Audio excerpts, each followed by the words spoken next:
छठ व्रत की पौराणिक कथा एवं संपूर्ण पूजा विधि कौन है? छठ मैया क्यों करते हैं छठ पूजा? कार्तिक शुक्ल पक्ष की षष्ठी को छठी पर्व मनाए जाने का विधान है। ये 4 दिवसीय पर्व मुख्य रूप से बिहार में मनाया जाता है। कार्तिक मास की अमावस्या को दिवाली मनाने के 6 दिन बाद कार्तिक शुक्ल को मनाए जाने के कारण इसे छठ कहा जाता है। यह 4 दिनों का त्योहार है और इसमें साफ सफाई का खास ध्यान रखा जाता है। इस त्योहार में गलती की कोई जगह नहीं होती। इस व्रत को करने के नियम इतने ज़्यादा कठिन हैं, इस वजह से इसे महापर्व और महाव्रत के नाम से संबोधित किया जाता है। कौन है छठी मैया? मान्यता है कि छठ देवी सूर्य देव की बहन है और उन्हीं को प्रसन्न करने के लिए जीवन के महत्वपूर्ण अवयवों में सूर्य व जल की महत्ता को मानते हुए इन्हें साक्षी मानकर भगवान सूर्य की आराधना तथा उनका धन्यवाद करते हुए माँ गंगा, यमुना या किसी भी पवित्र नदी या तालाब के किनारे यह पूजा की जाती है। षष्ठी माँ यानी छठ माता बच्चों की रक्षा करने वाली देवी हैं। इस व्रत को करने से संतान को लंबी आयु का वरदान मिलता है।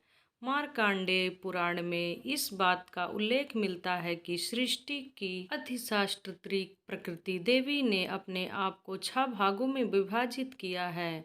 इनके छठे अंश को सर्वश्रेष्ठ मातृ देवी के रूप में जाना जाता है, जो ब्रह्मा की मानस पुत्री हैं। वो बच्चों की रक्षा करने वाली देवी हैं। कार्तिक मास के शुक्ल पक्ष की षष्ठी को इन्हीं देवी की पूजा की जाती है। शिशु के जन्म के 6 दिनों बाद इन्हीं देवी की पूजा की जाती है। इनकी प्रार्थना से बच्चे को स्वास्थ्य, सफलता और दीर्घायु होने का आशीर्वाद मिलता है। पुराणों में इन्हीं देवी का नाम कात्यायनी बताया गया है, जिनकी नवरात्रि की षष्ठी तिथि को पूजा की जाती है। छठ पर्व का तीसरा दिन सबसे खास होता है, क्योंकि इस दिन महिलाएं 36 घंटों का निर्जला व्रत शुरू करती हैं। संध्या में डूबते सूर्य को अर्घ्य दिया जाता है, तो अगले दिन उगते सूर्य की पूजा होती है। छठ पर्व मुख्य रूप से बिहार, झारखंड और पूर्वी उत्तर प्रदेश में मनाया जाता है। इस पर्व को डाला छठ, सूर्य षष्ठी और छठ पूजा आदि नामों से भी जाना जाता है। इस त्योहार में मुख्य रूप से भगवान सूर्य और छठी माता की पूजा होती है। छठ व्रत पूरा करने से पहले इसकी कथा पढ़ना जरूरी माना जाता है। आइए सुनते हैं छठ व्रत की पौराणिक कथा। कथा के अनुसार प्रियव्रत नाम के एक राजा थे। उनकी पत्नी का नाम मालिनी था। राजा प्रियव्रत और उनकी पत्नी मालिनी संतान सुख से वंचित थे। इस बात से राजा रानी काफी दुखी रहते थे। एक दिन उन्होंने संतान प्राप्ति के लिए महर्षि कश्यप से पुत्रेष्ठ यज्ञ करवाया। महर्षि ने यज्ञ संपन्न करने के लिए मालिनी को खीर दी।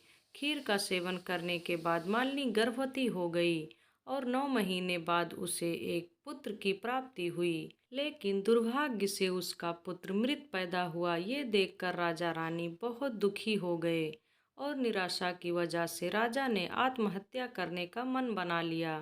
परंतु जैसे ही राजा आत्महत्या करने लगे तो उनके सामने भगवान की मानस पुत्री देवसेना प्रकट हुई और उन्होंने कहा कि मैं षष्ठी देवी हूँ और मैं लोगों को पुत्र सुख प्रदान करती हूँ। जो व्यक्ति सच्चे मन से मेरी पूजा करता है, मैं उसकी सभी मनोकामनाएं पूर्ण करती हूँ। राजन, यदि तुम मेरी विधि विधान से पूजा करोगे तो मैं तुम्हें पुत्र रत्न प्राप्ति का वरदान दूंगी। देवी के कहे अनुसार राजा प्रियव्रत ने कार्तिक शुक्ल की षष्ठी तिथि को देवी षष्ठी की पूजा की। इस पूजा के फलस्वरूप रानी मालिनी एक बार फिर से गर्भवती हुई और ठीक 9 महीने बाद उन्हें एक सुंदर पुत्र की प्राप्ति हुई। कहते हैं तभी से छठ पर्व मनाए जाने की परंपरा शुरू हुई। इस पर्व से जुड़ी एक और कथा है, जिसके अनुसार महाभारत काल में जब जुए में पांडव अपना सारा राजपाट हार गए थे, तब द्रौपदी ने छठ व्रत रखा था। द्रौपदी के व्रत से प्रसन्न होकर षष्ठी देवी ने पांडवों को उनका राजपाट वापस दिला दिया था। वहीं एक अन्य पौराणिक कथा के मुताबिक महाभारत काल में सूर्य पुत्र कर्ण ने सबसे पहले सूर्य देव की पूजा की थी और कहा जाता है कि घंटों पानी में खड़े होकर कर्ण सूर्य देव को अर्घ्य देते थे। सूर्य देव की कृपा से कर्ण एक महान योद्धा बना था। आज भी छठ में अर्घ दान की यही परंपरा चली आ रही है। छठ पूजा के लिए जरूरी है ये सामग्रियाँ। छठ पूजा के लिए कुछ सामग्रियों की विशेष आवश्यकता होती है। माना जाता है कि इन पूजन सामग्रियों के बिना छठ पर्व पूरा नहीं होता है। छठ पूजा की पूजन सामग्रियों में बांस की टोकरी, सूप, नारियल, पत्ते लगे गन्ने, अक्षत, सिंदूर, धूप, दीप, थाली, लोटा, नए वस्त्र, नारियल, पानी भरा, अदरक का हरा पौधा, मौसम के अनुसार फल, मिट्टी या पीतल का कलश, कुमकुम, पान तथा सुपारी। छठ पूजा की विधि।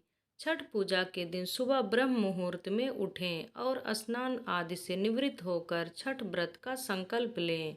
इस कर्म में सूर्य देव और छठी मैया का ध्यान करें। व्रती को छठ पूजा के दिन अन्न ग्रहण नहीं करना होता है। संभव हो तो निर्जला व्रत रखकर उसका विधिवत पालन करें। छठ के पहले दिन संध्याकालीन अर्घ्य होता है, जिसमें डूबते हुए सूर्य को अर्घ्य दिया जाता है। ऐसे में इस दिन सूर्यास्त से थोड़ा पहले छठ घाट पर पहुँचें और वहां स्नान करने के बाद अस्ताचलगामी सूर्य को पूरी निष्ठा के साथ अर्घ्य दें। इस दिन भगवान सूर्य को अर्घ्य देने के लिए बांस या पीतल की टोकरी या सूप का उपयोग किया जाता है। ऐसे में बांस या पीतल की टोकरी का इस्तेमाल करते हुए सूर्य देव को अर्घ्य दें। छठ पूजा में जिन टोकरियों या सूपों का इस्तेमाल किया जाता है, उसमें फल, फूल, गन्ने, पकवान इत्यादि समेत पूरी पूजन सामग्रियों को अच्छी प्रकार रखें। इसके बाद ही सूप या टोकरी पर सिंदूर लगाएं। सूर्य देव को अर्घ्य देते वक्त टोकरी में सभी पूजन सामग्रियों को होना बेहद जरूरी होता है। ऐसे में इस बात का विशेष ध्यान रखें। इसके बाद ही पूरे दिन और रात भर निर्जला व्रत रखकर अगले दिन सुबह उगते हुए सूर्य को जल अर्पित करें। सूर्य देव को अर्घ्य निवेदित करने के साथ ही मन उनसे अपनी मनोकामना कहें। छठ पूजा के दौरान कब क्या करना है। 5 नवंबर 2024 को होगा नहाय खाए। छठ पूजा के पहले दिन नहाय खाए होता है। इस दिन व्रती स्नान एवं ध्यान करने के बाद कद्दू भात का सेवन करती हैं। छठ व्रती को नहाय खाए के दिन शुद्ध और सात्विक भोजन ग्रहण करना होता है। इसके साथ ही इस दिन जब छठी व्रती भोजन कर लेती हैं, तभी घर के अन्य सदस्य भोजन करते हैं। इस साल छठ पूजा का नहाय खाए 5 नवंबर को है। 6 नवंबर 2024 को है खरना। छठ पूजा के दूसरे दिन खरना करते हैं। इस दिन व्रती महिलाएं स्नान के बाद चावल और गुड़ की खीर बनाकर खरना माता को अर्पित करती हैं। इस प्रसाद को मिट्टी के नए चूल्हे पर आम की लकड़ी से आग जलाकर बनाया जाता है। शाम को पूजा के बाद घर सभी सदस्य पहले खरना प्रसाद ग्रहण करते हैं, फिर भोजन करते हैं। खरना प्रसाद को बेहद शुभ माना जाता है। इस प्रसाद को खाने के बाद व्रत शुरू हो जाता है। इस दिन नमक नहीं खाया जाता। इस साल छठ पर्व का खरना 6 नवंबर को है। 7 नवंबर 2024 को डूबते सूर्य को अर्घ्य। छठ पूजा का तीसरा दिन बहुत खास होता है। इस दिन शाम को अस्तगामी सूर्य यानी डूबते सूरज को अर्घ्य दिया जाता है। टोकरी में फलों, ठेकुआ, चावल के लड्डू आदि से अर्घ्य के सूप को सजाया जाता है। नदी या तालाब में कमर तक पानी में रहकर अर्घ्य दिया जाता है। 8 नवंबर 2024 को उगते सूर्य को अर्घ्य। चौथे दिन उगते सूर्य को अर्घ्य देते हैं। इसके बाद ही 36 घंटे का व्रत समाप्त होता है। छठ पूजा में मन और तन की शुद्धता बहुत जरूरी है। अर्घ्य देने के बाद व्रती प्रसाद का सेवन करके व्रत का पारण करती हैं। जय हो छठी मैया। दोस्तों, आपको ये जानकारी कैसी लगी कृपया कमेंट करके ज़रूर बताइए।